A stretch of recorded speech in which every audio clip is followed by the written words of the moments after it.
Finding Hope, the Road to Recovery. Hi, and welcome to Finding Hope, the Road to Recovery. The episode today will be covering grants and funding for mental health and substance use disorder services, also called SUD services. My name is Michael Gutierrez. I am a Program Operations Supervisor in the Program Development Department at Tarzana Treatment Centers. And today I'm joined by my colleague, Alex Salazar.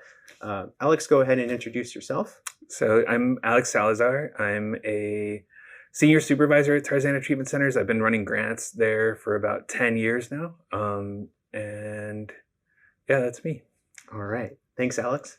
So today we will be discussing the importance of public funds and grants for nonprofit agencies like Tarzana Treatment Centers and the impact of these funds and grants in the agency and in the communities that we serve. So we're going to do this in two parts.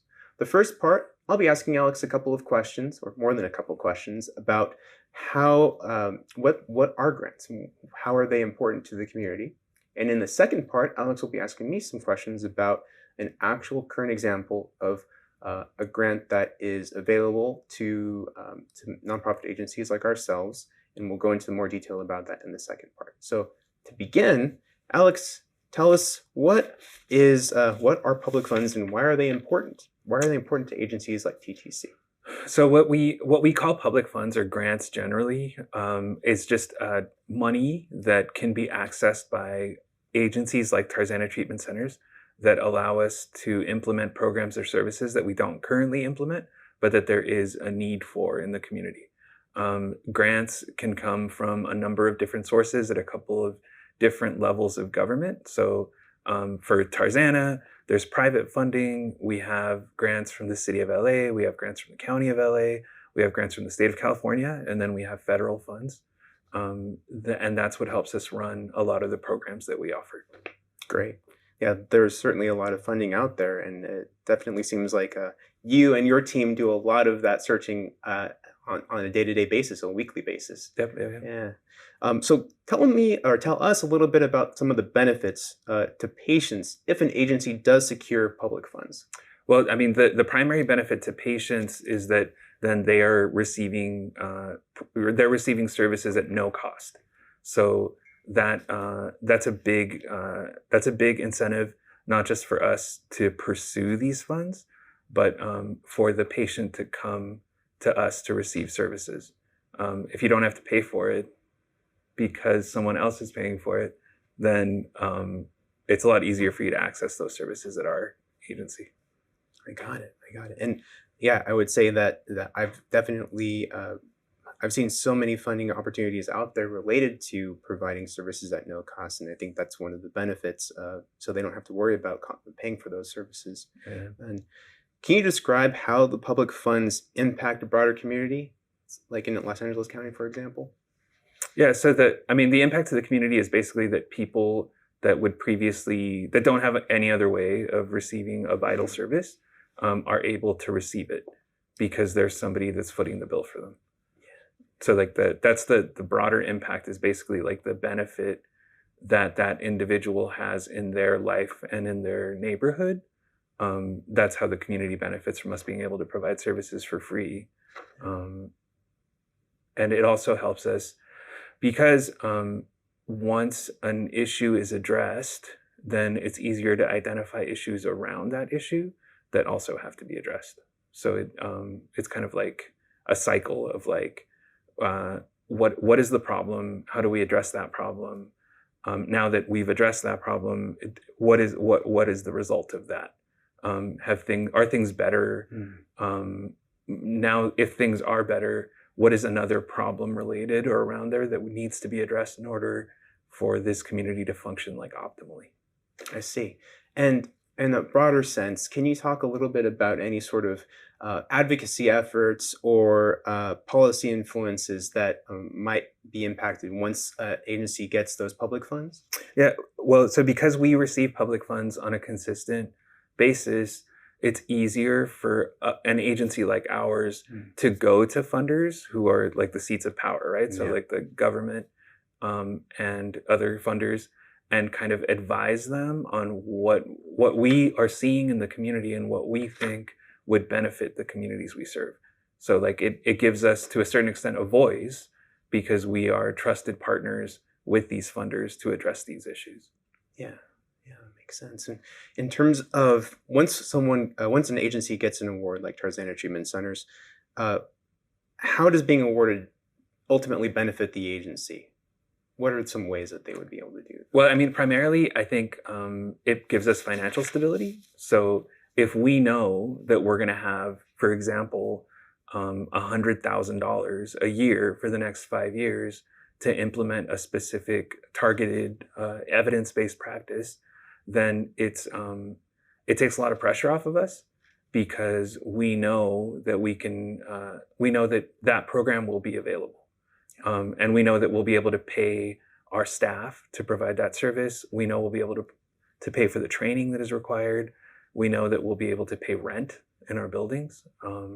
So it's that, I think primarily that's the benefit. It's financial stability. I mean, it's pretty simple. Yeah.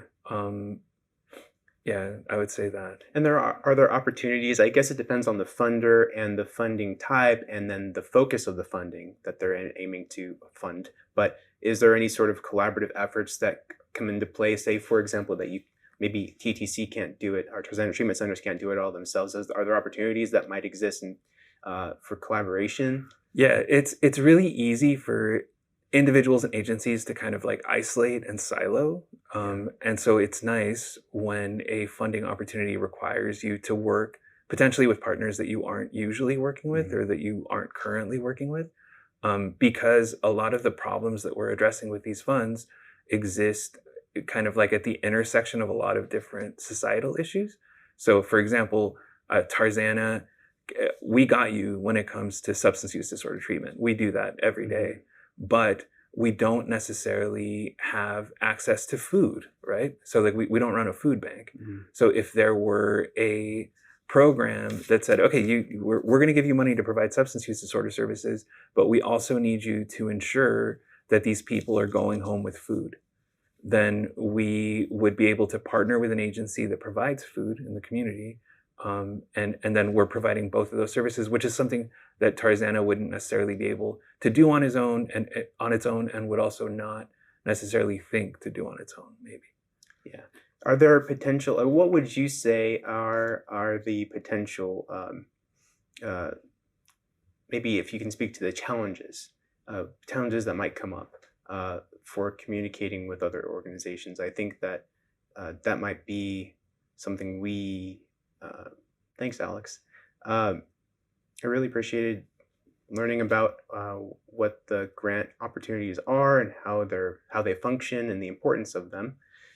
Is there anything else that you wanted to add that we might not have covered in terms of what you wanted the audience today to take home or to learn from both of us about maybe what the most important thing about is in terms of searching for grants and maybe potentially any other feedback you might have? Yeah, I think the one thing that we haven't really touched on is accountability. So like this idea that like we get these funds and then we do the work that we do, but then how do we know that it's working? How do we know that we actually did what we set out to do when these different funders give us the money? And so it's important to know that like with all of this public funding comes accountability. There's always evaluation. There's always some measuring of outcomes to ensure that like we're having a positive impact or some kind of measurable impact, so that when money is reinvested in the community, we know we have an idea of what works and doesn't work, and we have an idea of who should or should not be funded based on these evaluations. So like it's I think that what I would want people to take away is just this idea that like that public funding is vital to agencies like Tarzana, and it's important for us to know that when we receive this funding, we are accountable to the funder and to the communities we serve. And all right, so Alex, how do you decide which funding to pursue? So the important thing when considering funding, first, I never decide. It's a team sport. So grants goes through the process every week, as you mentioned, of reviewing funder websites to see if any funding that is relevant to the work that we do is available. And then we assess any funding opportunity that is relevant to the work that we do to see if Tarzana is the appropriate agency.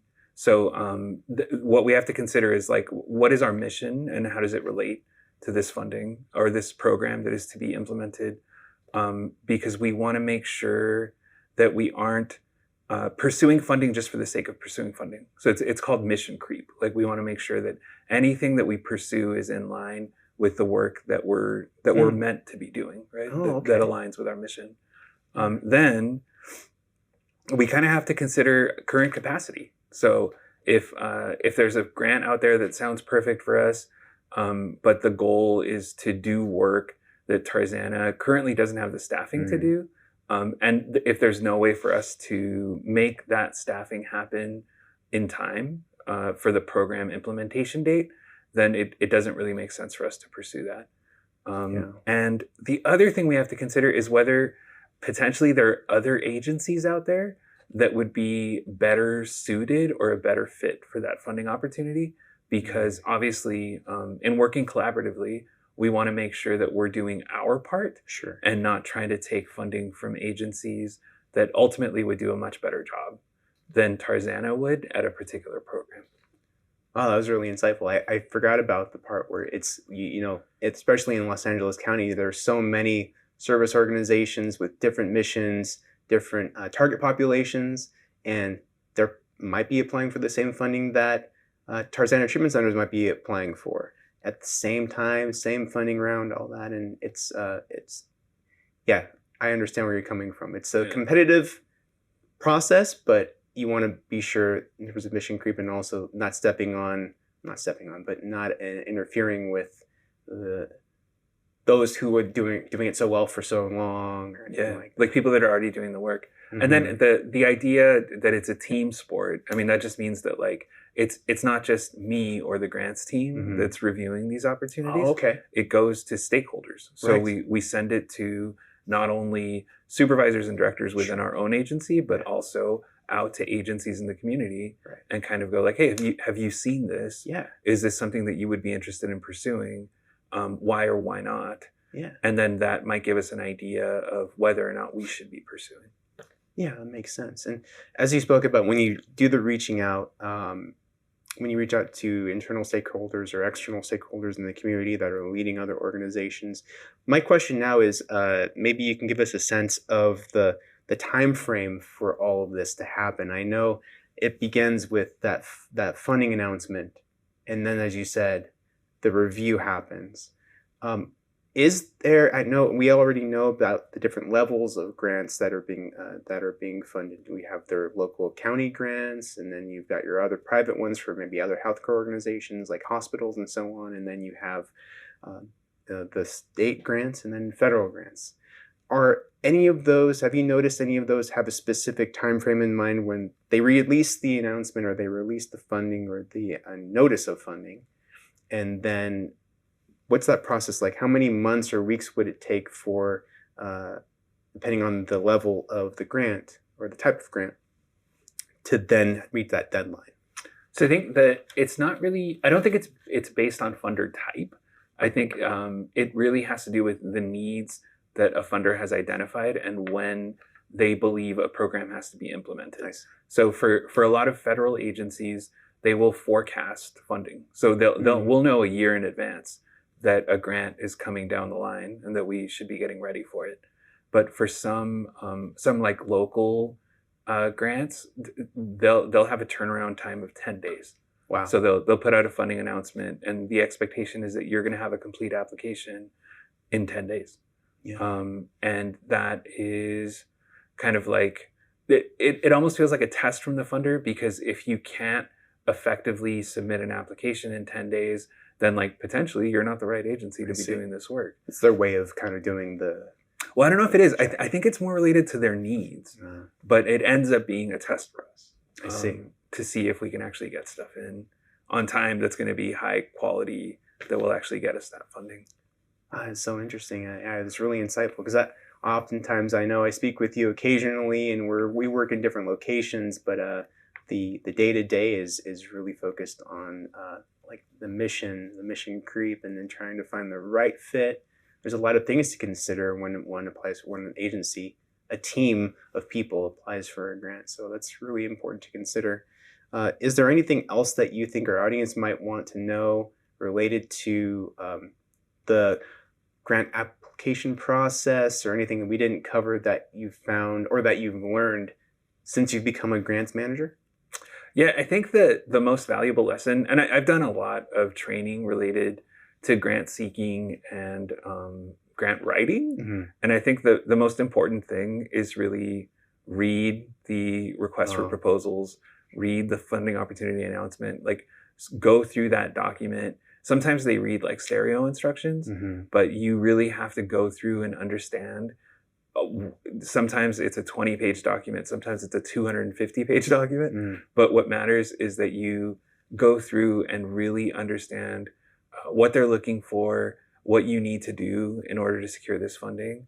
And yeah, I would say that's it. Like the most important thing is like read the request for proposal, make sure that you're the right agency to pursue it, and then and then good luck getting that funding. That's really it. Yeah, and I can imagine at all levels, no matter if it's a small one, like I said before, which is a couple $1,000s here versus multi-million-dollar one, they're all competitive in their own way, right? It just depends on, and that's something I've learned from you as I've come to know you and the work that you do for Tarzana Treatment Centers, is that they're all competitive. It's just a matter of, again, highlighting what is our goal, how we align it with our mission, making sure that we're incorporating as many people as possible in this process.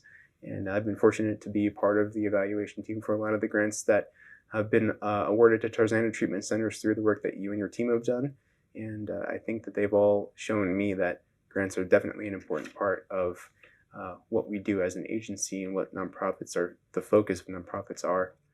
Thank you, Alex, for giving us that insightful input into what the importance of grants is, and also the feedback about accountability. I think that is also an important thing that we will get to a little bit more in part 2 of our discussion today, where Alex will be asking me a few questions about a current example of an opportunity that Tarzana Treatment Centers was recently awarded, and we'll talk a little bit more about that after this.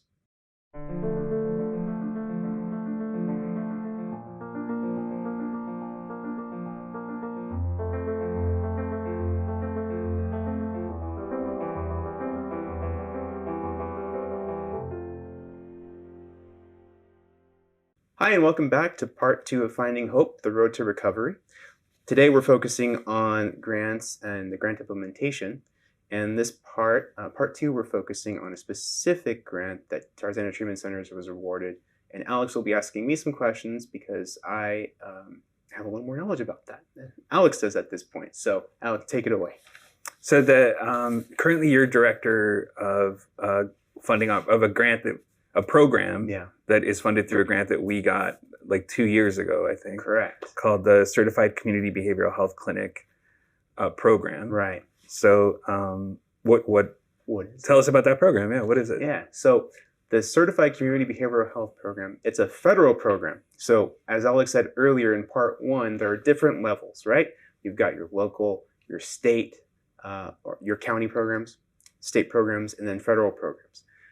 The Certified Community Behavioral Health Program, I'm just going to call it CCBHC, that was awarded to us in 2022 from SAMHSA, the Substance Abuse and Mental Health Services Administration.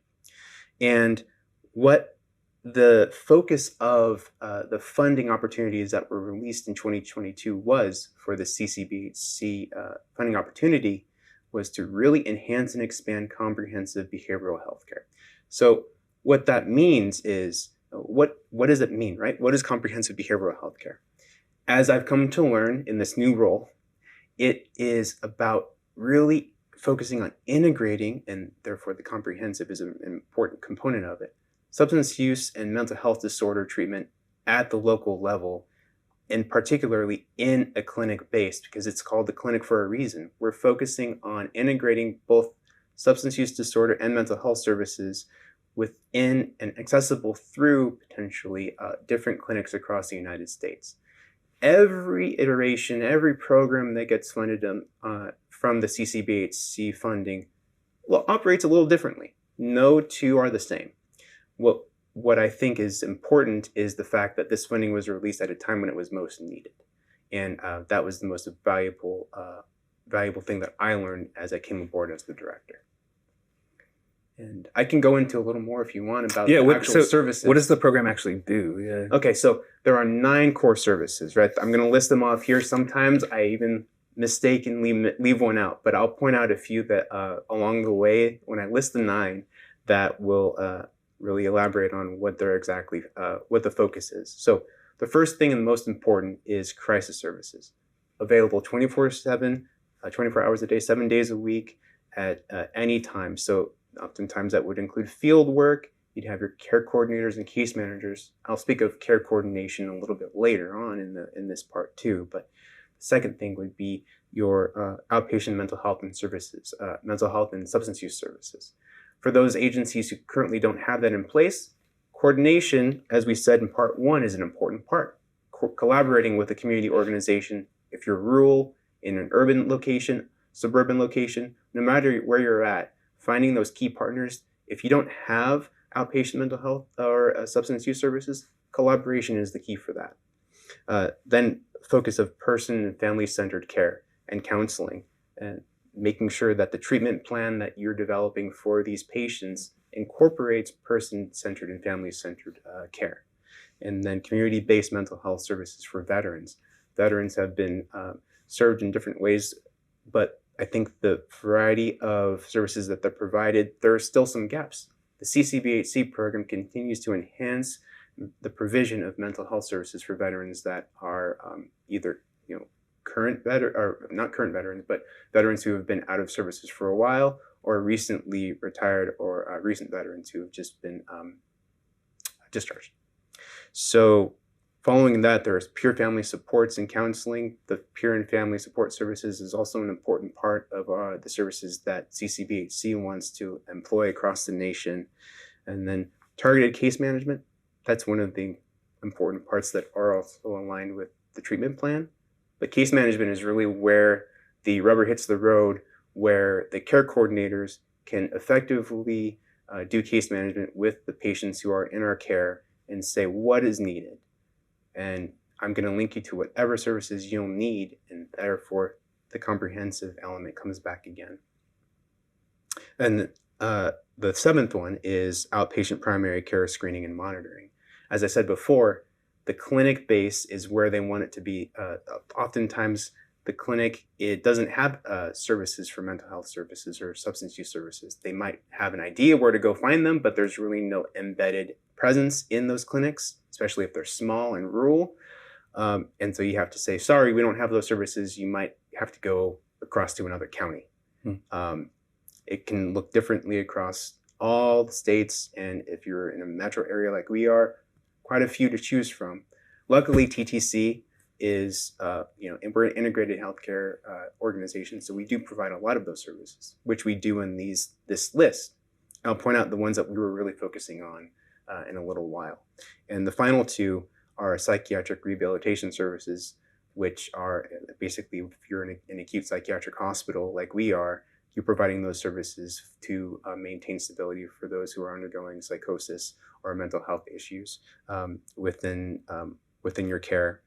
And then finally, screening and diagnosis and risk assessment. So that could be for anything related to suicidality, anxiety, or even for primary care chronic diseases. Chronic diseases are also expressed in the patient population that we serve, and on a lot of nonprofits, it remains to be the same way. I think that's the 9th is probably the most important thing that gets done daily in addition to the case management. They all kind of focus on providing, again, that comprehensive behavioral health care in those different ways. Yeah, I think earlier we talked a little bit about how it benefits the patient to have this kind of funding available to them. Yeah. And I think this program's a really good example of that, right? Because I think so. While Tarzana was providing some of these services, before we were funded. Now it's able to provide all of these services under one roof, True. in like a more streamlined way. That for people that are in crisis or in distress, like that's going to be a lot easier for them Right. to access instead of having to go like all over town or into a different county, as you said, Yeah. to get services. Do you know how many agencies were funded under CCBHC? That is a great question. In my experience, they have different regions. I would say there are at least 30 something, or probably more, 30 something agencies that are large in scale like ours is across the nation. We're split by different divisions within SAMHSA because there's just so many awards distributed, which speaks to the amount of funding behind the grants. If they're able to give us a specific amount for running this program for a specific number of years, you can only imagine how much funding is available if you write a great narrative and you have a great idea for a program, and they'll really help you out with that, and they're so supportive. And then you said the program started in 2022, and how long is the grant good for? It's good for 4 years, so we're going to wrap up in 2026. Yeah. Wow. But I mean, that's like we were talking about earlier too, in terms of financial stability. It means that like Tarzana Treatment Centers can guarantee that they're able to provide all of these services for at least the next 2 years. Absolutely, yeah. And I think that is a real huge benefit. Not only, I think we can speak about this in a little bit, but it reminds me of the learning process, because the implementation of one program can be different implementation or look completely different than another program. I've spoken with a lot of people in rural counties in different ways through conference calls that say we're having these challenges, because rural challenges can look significantly different than challenges for a metro organization or those who are serving a metro area or suburban, and also depends on the historic, there's a lot of history behind each of these areas and what their service needs are. So I think that's really enlightening. It's something also why I'm passionate about helping this program continue to be successful and reach those outcomes that we're going to probably talk about in a little while. And I mean, one of the benefits I imagine is staffing, right? Yes. So like because you have these funds, you're able to employ like a variety of different professionals to provide these services for this specific program. Like what's the staffing like? The staffing, so we have 3 care coordinators, and care coordination, like I spoke about a few minutes ago, is so important because they're going to be the people who you really rely on daily. If I'm speaking as a patient, who I can connect with and say, hey, I'm not feeling that great about my physical health, or I want to see a doctor because I'm not feeling great about this, that, or the other thing, or I need to go back into treatment, or I'm already in treatment, but can you help me figure out how to get transportation from here to there, or how am I going to make it to my appointments, or those sorts of issues and concerns can be directed to their care coordinator. So they're really important. Beyond them, though, you're going to have people that need more clinical experience. So those clinically experienced people are the ones that we've also hired on. We have one excellent clinical supervisor who has some background in providing crisis services. And so this person is leading those care coordinators to really guide them, because they might not have that experience, but they'll be able to look for those issues, look for those flags, the things that stand out to them, and say, hey, we might need to have more of a direct intervention with these people or the patients, to make sure that they are going to be taken care of and not prolonging their health concerns any longer. Beyond that, there's also an element which is really fascinating too. With this, it wasn't part of the service requirements, but it is part of the grant. The funding asked us to start implementing health information technology overhaul to our systems, and if there's a gap there, start addressing that gap by either purchasing softwares or different types of programs that would be able to address the gap. And what we're trying to do is link up our 2 electronic health record systems so we can provide that sort of continuity within both systems, because we have primary care clinic data in one, behavioral health data in another. It's trying to link those 2 up. So our health information systems, that's being supported by a data analyst. And then you've got your on-the-ground assessments that are being done regularly those get put into a system, and we need the data analysts also to put that data into a reporting system for our funders. This can look different in different levels of funding too, but for the most part, federal grants, they are making sure that they can get that data and report it to the Congress if when it is needed. And so that's an important element too. So we have data analysts as well, in addition to a director and an evaluator who create stories, make sure that create stories from the data we're seeing, and make sure that the data that is being collected is then analyzed for the outcomes, seeing whether or not there are good outcomes or if there are outcomes that we're not really fond of and we want to see more of, how we can address those. That's where the evaluator comes in, where she addresses that with the director, make sure that all the data that's being collected through surveys, assessments, all that kind of stuff will then be analyzed, discussed, and see if there are gaps and we're not really hitting our goal. Where can we go to next? What are the strategies we can employ at the care coordination level or the data level to collect more or to ask direct questions? There can be a variety of ways to address that. But that's the staffing plan that we have, and it's been working pretty well. Since I'm not in direct service and I didn't come from that background, my hats off to the care coordinators. They do a lot of great work, and so occasionally they don't get a lot of recognition for it, but it is a really important role to play. Yeah.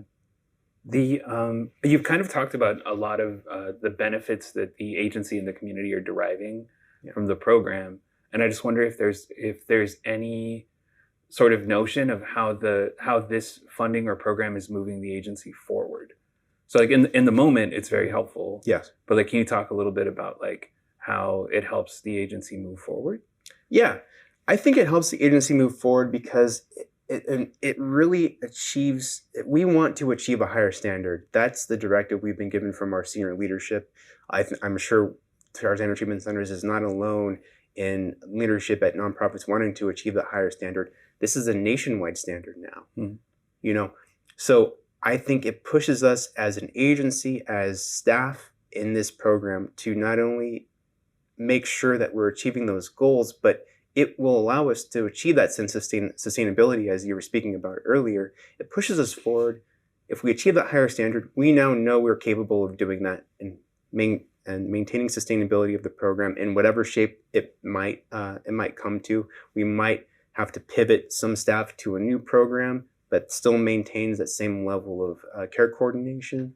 We might have to pivot some staff to certain other programs, but the goal is achieving that higher standard with those newer services, maintaining it, and then along the way, you might see things, for example, this hasn't come to play just yet, but I'm sure as we get more data, we'll see through patient surveys, we'll see through patient assessments and the national outcome measures assessments that we have to do.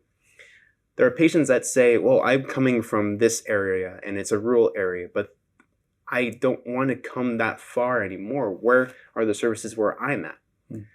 Then that might lead our grants management team, your team potentially, to look for opportunities to expand services in another building, buying a building and pursuing services that are located closer to the rural areas that may not be served.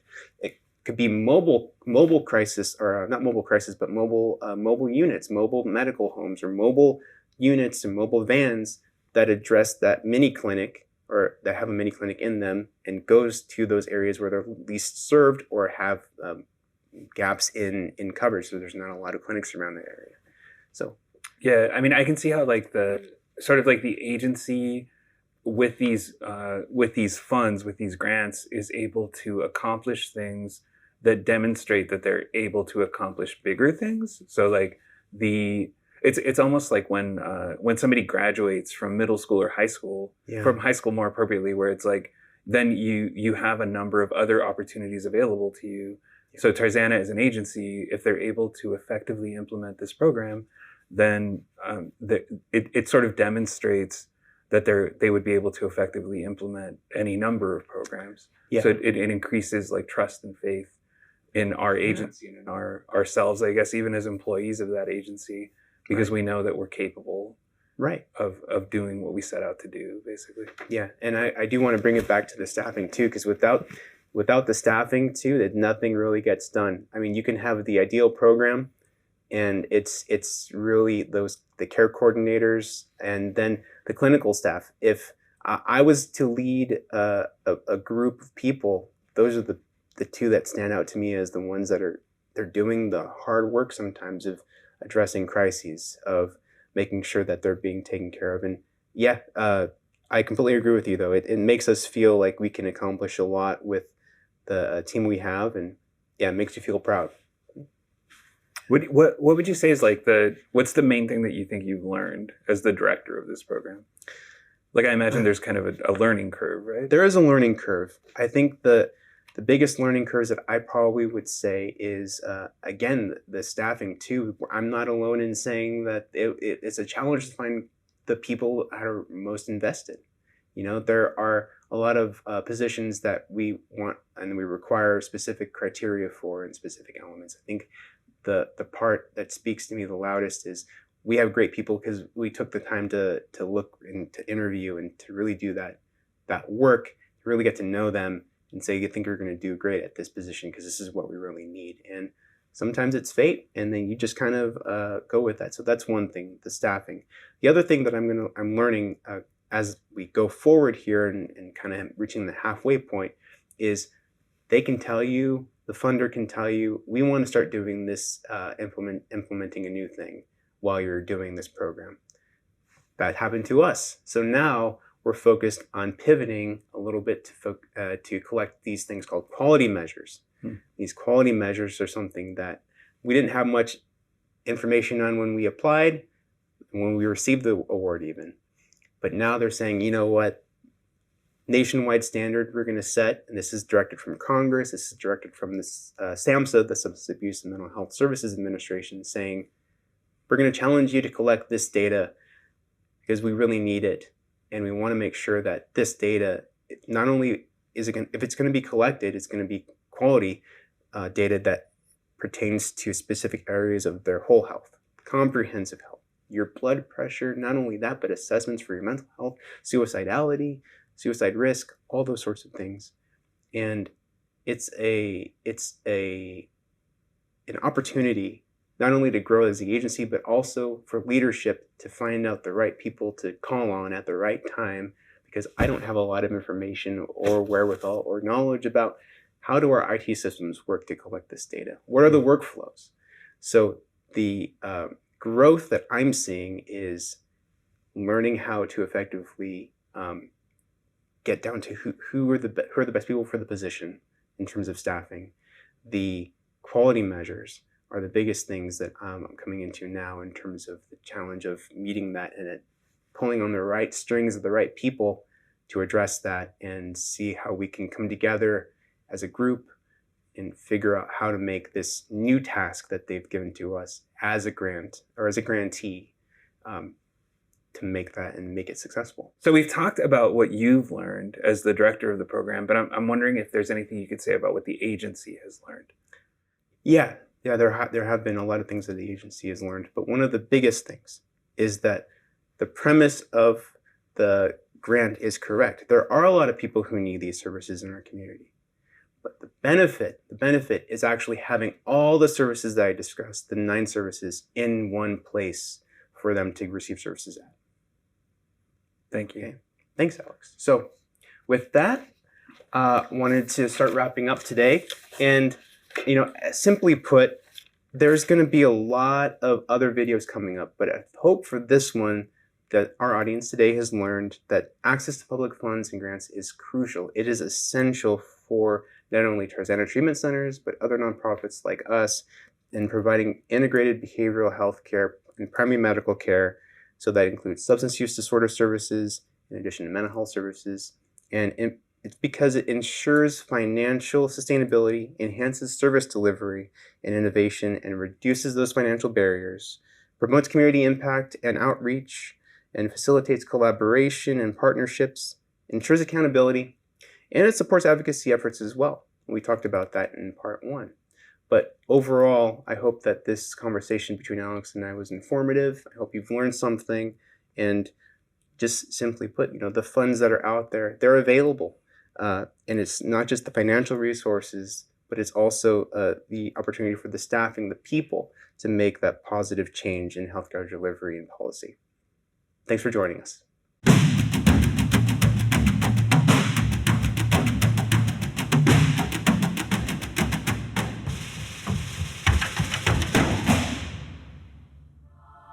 Brought to you by Tarzana Treatment Centers. You can visit our website at www.tarzanatc.org or call 1-800-996-1051.